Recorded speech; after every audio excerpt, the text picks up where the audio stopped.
Hi everyone, and welcome to another video. In this case, I'm gonna take the meaningful practical experience video for the course testing and evaluation in English language teaching.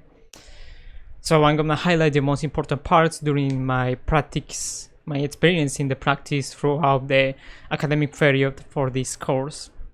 So I'm gonna try as well to be as natural as possible to make a reflection for each part that I'm gonna be mentioned in the video.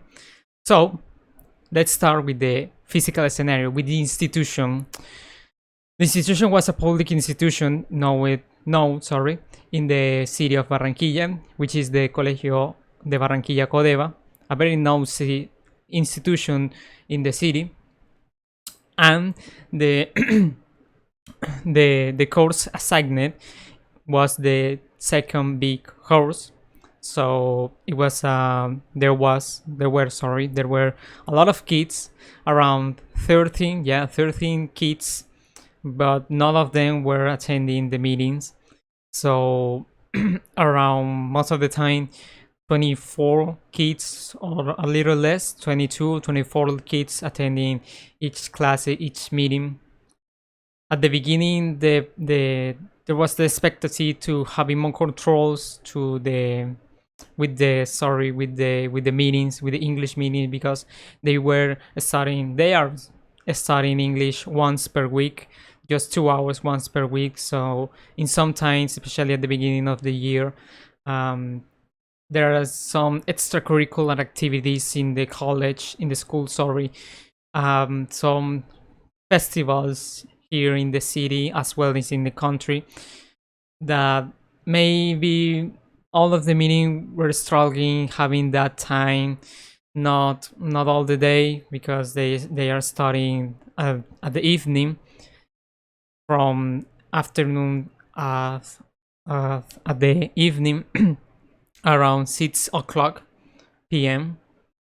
So there were so many activities, so many extracurricular activities in the school, as well as the Holy Weeks and the carnival here in Barranquilla, that the meetings were not attending at all at the in first place were expected to be, but the attended meetings were useful for them. Now talking about the assignment, which is a very part, especially for me, and it's a very particular part here with the group worked, because the assignment the application of the assignment went good. Overall, the practices went good, but the results were not good at all. They were bad, really bad, because the kids in first place were not used to, they haven't know anything about a standardized test, how to answer it, how to apply it, why they are applying it, why the teacher is applying those tests. So at the beginning, I was very clear how to explain it to them. I think I did a well job explaining it. However, the kids in general doesn't have the competence for reading, for writing, for expressing themselves, as well as the course is expected to be, not only in the English classes, as well as in the other subjects, such as Spanish, math, science, social science, and they were struggling for that for very long. I think this is happening due to the switch of virtually to the face-to-face meetings. So they were not used to in first place learning on online environments, and then switch it again to the face-to-face. So that I think that was one of the reasons of that, why they don't have that competence. They don't read as well, and they don't write well, and maybe they don't have practicing for a long time at the hub at home. But not going far away from the results. When I was applying the tests, most of them, well, I think all the course did not have anything how to answer those questions. So I was trying to explain it again during the during the application of the standardized test after a first explanation, and they were still struggling. They don't know how to write in English. They don't know how to express that word in English. They didn't remember all the topics that me as an in-training teacher have been developing in the past classes, and some classes before the application, the test. Even the last year I was working with that group specifically. Some subjects in English also were taught to them, but they did not remember it as well. So most of them didn't know how to answer it, and they even answered in Spanish. So I think the competence for English and the other subjects that as I mentioned before, were not were not reached at all. They have to keep practicing at home, keep practicing at the school. The supervision teacher and me have the responsibility now to keep practicing those learning outcomes, those competence, those goals they have to reach, that we need to have another solution for that, because this segment, this test, were a formative test, not a summative.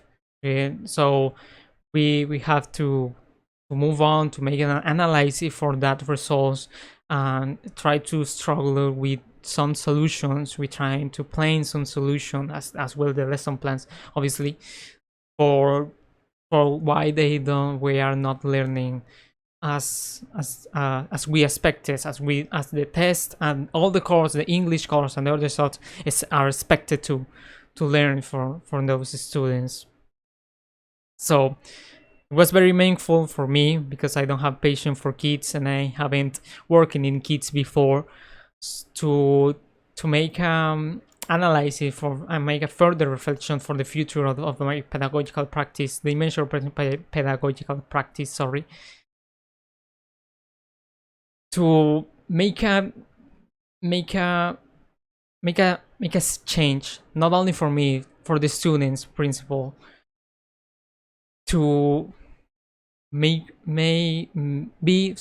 more focused on me, on the lesson plans, on my teacher work for the kids, because they really need to learn those subjects, so those basic competence like reading, writing, for the future developing of the courses, not only of the course second, the grader, the further grades.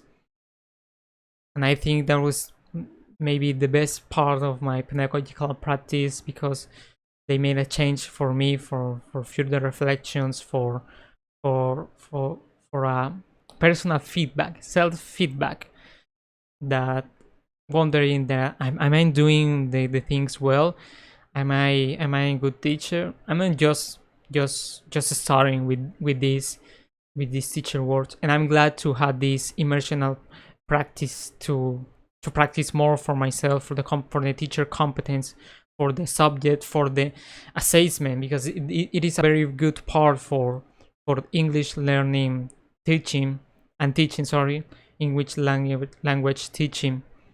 So I'm glad to talk about it, make a reflection, make this e-portfolio that the the final tasks of this course are mandatory to us to make it.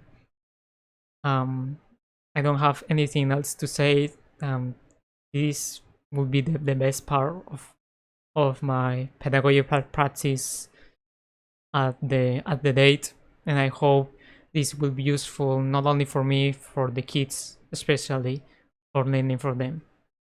Thank you so much for watching, for for listening to me. And I hope you are doing well. And I hope have a nice day. Bye bye.